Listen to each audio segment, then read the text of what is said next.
মহারানী আপনি আগে চলেন। মহারাজ এই শয়তানটাকে মারেন। মহারানী আমার ভয় হচ্ছে, আমি দেখতেছি এইটা কে। দাঁড়া বলছি, দাঁড়া শয়তান, কোথায় পালিয়ে যাচ্ছিস? মহারাজ এখন যদি শয়তানটা মহারানীকে মেরে দেয়, আরে মারতে দে তাহলে শান্তিতে থাকবো। আবে এত শয়তানটাকেই মেরে দিল। মহারাজ রাজকুমার নদীতে ডুবে যাচ্ছে, এখনই চলুন। হ্যাঁ চলো। আরে আমার রাজকুমার তো ডুবে যেতেছে, এই মন্ত্রী তুমি তাড়াতাড়ি ওকে বাঁচাও। মহারাজ আমি তো সাঁতার জানি না, তাহলে তোকে বেতন দেই কিসের জন্য? আমি বাঁচিয়ে আনতেছি রাজকুমারকে।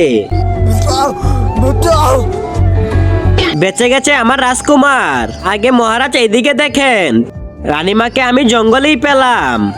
এটা মহারানী হলে ওই কে?